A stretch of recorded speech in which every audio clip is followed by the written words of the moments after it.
I send my sister Lola Graham to my couture boutique to pick out a wedding dress. As she is leaving, a trainee clerk, Kayla Larson, demands $3 million for the gown. Helpless, Lola says my name. I'm the owner's sister. I don't have to pay. Kayla rolls her eyes. You're pranking the wrong store. Our boss doesn't have a sister. You're just broke and trying to scam us. She snapped, blocking my sister's way. This is your last warning. Either pay up or I'll rip that dress off you and throw you out. Stunned, Lola calls me. When I rush over, I hear my longtime store manager standing deferentially behind Kayla, warning Lola, you'd better behave. The woman in front of you is our boss's wife. Cross her, and you'll regret it. Trying to fake your way in here? You've got some nerve. Kayla sneers, adding to my sister's humiliation. My hand freezes on the door. Without hesitation, I cut off my husband's secondary credit card and call him. Have I been too generous with you? Or did giving you too much money make you think you could afford another woman behind my back? I was just about to drive back to the boutique when I got a call from my sister, Lola Graham. What? The new trainee, Kayla Larson, claims she's the shop owner's wife? I laughed and shook my head. Didn't you tell her you're my sister? Before she could answer, a loud slap sounded through the speaker. Lola's scream followed. I realized something was wrong and shouted her name into the phone, but all I could hear was Kayla yelling, "This store belongs to my husband. Don't you think I'd know if he had a sister?" Miss, let me be honest with you. You've hit a brick wall today. The store manager chimed in with a mocking laugh. This store belongs to Mr. Carter, and the woman in front of you is his wife. If you didn't want to pay, at least come up with a better excuse. Their arrogant voices unsettled me. Just a week earlier, my husband, who had never involved himself in my boutique business, suddenly asked me for a favor on our wedding anniversary. One of my neighbor's daughters just graduated from high school and can't find a job. Her mother reached out to me, and for old time's sake, I agreed to help her. Honey, could you let her help out at your boutique? Afraid I might refuse, he even held up his hand and swore, I promise, she's clever and hardworking. You'll be pleased with her. Sure, I agreed without hesitation and sent Kayla's information to my trusted store manager. Now, Lola's call had been cut off. The last thing I heard was Kayla's curses. I ordered the driver to step on it and pulled up the store's surveillance feed. The footage slowly came into focus. Kayla had pinned Lola beneath her as she repeatedly slapped her. You wore our dress without paying. You're stealing. You're a thief, Kayla screamed. Trash like you should be punished. Lola struggled, but Kayla's brute force overpowered her. What enraged me most was seeing my store manager, who had worked with me for 3 years, acting as her accomplice. She crouched beside Lola and flipped through a ledger. Mrs. Carter, I did a rough count of the last 3 months. This bitch took more than a dozen dresses worth tens of millions. Her words only fueled Kayla's fury. She clamped her hands around Lola's throat. You claim you're my husband's sister? What sister? What's your real relationship with him? How many dresses did you steal before I came to this store? The sight made me tremble with rage. Lola's swollen face left me stunned. I called my husband, Hayden Carter. I needed to know why the so-called sweet neighbor had turned into a shrew parading around under my name. The call quickly connected. His tone was light. Honey, shouldn't you be working on design sketches right now? Why are you calling me? Did you miss me? Hayden, just who is Kayla to you? I asked after a sharp exhale. Why is she claiming to be your wife? The line went silent. Only his heavy breathing and the hum of the line could be heard. The silence only served to spike my anger. I pressed, answer me, Hayden. Have I been too generous with you? Have I given you so much money and freedom that you can cheat on me? He chuckled. Winnie, do you really have so little trust in me after all these years of marriage? Enough. I don't have time for your jokes. I'm heading into a meeting. The line went dead. When I tried calling back, all I got was a busy tone. My anger completely overtook my reason. Without a second thought, I called my secretary. Revoke Hayden's position as the vice president. Tell him to pack up and get out, and cut off his secondary card. I had always loved designing dresses, but I couldn't manage both the company and my boutique at the same time. Hayden's help had allowed me to focus on what I truly enjoyed. Out of gratitude, I had promoted him to vice president despite protests from the other managers. I had even handed him my secondary card so he could spend freely. Thinking back on all our memories made me wonder if I had acted too impulsively. Ms. Graham, we've arrived, the driver said, snapping me back to reality. I hurried out of the car and pushed open the boutique door. Everyone inside froze. Kayla glared at me impatiently. Who told you you could barge in like this? Don't you know how to knock? I ignored her and went straight to Lola. She clung to my arm, tears streaming down her face. Winnie, you're finally here. What's going on? Who's Kayla? Lola's voice was weak, but Kayla could still hear it. Her eyes darkened. Winnie, so you're the sister this bitch keeps talking about? Ms. Graham, I didn't know you had a sister, the store manager said, shocked. Even if you've contributed your designs to the store, you can't just bring family here to freeload dresses. I snorted coldly and helped Lola up. Pointing to her injuries, I asked, did you guys do this? The manager swallowed nervously before replying, we're already kind enough not to call the police.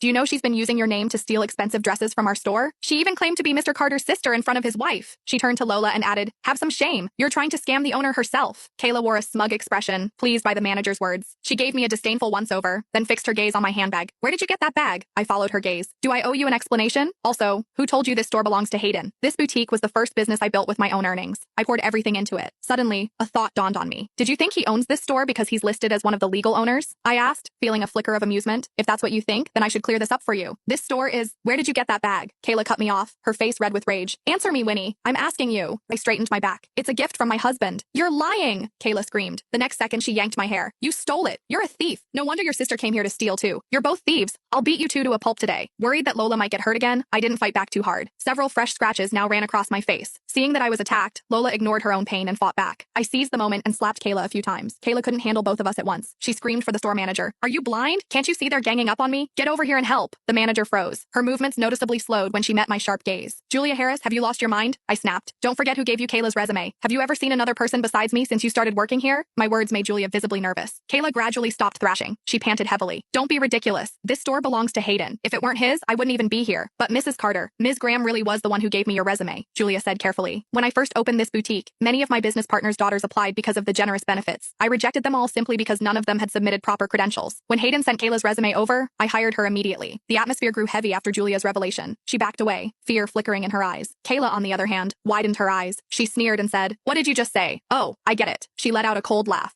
Then, catching me off guard, she shoved me into the clothing rack behind me. "Tell me, are you secretly seducing my husband?" She spat. "You bitch! You're a homewrecker." Julia's eyes lit up with sudden realization. "So that's it." Kayla snatched my handbag and hurled it to the floor. She was still fuming. She stomped on it. "Hayden promised to get me this bag for my birthday. How did you end up with it? You must have seduced him into giving it to you. You're a homewrecker and a thief. You two sisters are alike." With Julia siding with Kayla, I struggled to protect Lola. Kayla took advantage of that and yanked my hair so hard I could hear strands tearing from my scalp. Suddenly, the door burst open. "Stop right there. Who's Winnie Carter?" She called the police. I let out a sigh of relief the moment I heard the police. Julia quickly pulled Kayla back. "That's me. I'm Winnie, and I'm the one who called the police. When I couldn't reach Hayden on the way to the store, I chose to call the authorities. Fortunately, they arrived in time. I didn't even want to imagine what would have happened to Lola and me if they hadn't." Kayla's strength was frightening. Before I could explain the situation, Kayla burst into tears and accused us of stealing. She pointed at Lola. "Officer, she tried to steal a dress from my store and I caught her in the act. Since when is catching a thief a crime?" "Exactly. If we hadn't caught her, our store would have lost $3 million, Julia chimed in. Lola held my hand. "This is my sister's store. I didn't steal anything." "You're lying," Kayla snapped. "This is my husband's store." Under the police officer's skeptical stares, I walked over and pulled out my business registration document. Then, I recounted everything that had happened. To my disbelief, when Hayden's name came up, Kayla broke down sobbing. "Officer, I know hitting someone is wrong, but I was hitting a mistress. She destroyed my family and seduced my husband. How could I not hit her?" The lead officer swallowed hard, then decided to take all of us down to the station. In the mediation room, Kayla wailed that she was innocent. "I only slapped her a few times. In the old days, women like her would have faced public humiliation." Having had enough, I irritably pulled out my marriage certificate to Hayden and handed it to the police. Thankfully, I always kept it in my car and slipped it into my bag earlier. It finally served its purpose. "I am legally married to Hayden," I said. "Officer, I don't need to explain further. I don't want mediation. She assaulted us, so handle this however the law requires." Just then, Kayla pulled out her phone. Brimming with confidence, she opened her photo album. "Officer, her certificate is fake. The real one is right here. Look." I glanced over. My heart sank. Sure enough, she and Hayden also had a marriage certificate, as she claimed. What was going on? Did Hayden have a twin brother? I quickly trashed that thought. Even if he did, why would they have the same name? Lola gripped my arm and whispered, "Winnie, what's going on? Did Hayden marry both of you?" Even the police were baffled. They placed my certificates next to Kayla's phone on the table. "This needs to be clarified face to face. Call Hayden here." Since I had presented my certificate first, they asked me to call him, but Hayden didn't answer. When the line finally connected, it was his assistant. "Mr. Carter is in a meeting. Please don't call again." Then, the line went dead. Kayla burst out laughing. Julia even flipped me off. "So you're the one with the fake certificate? Who did you think you were fooling earlier?"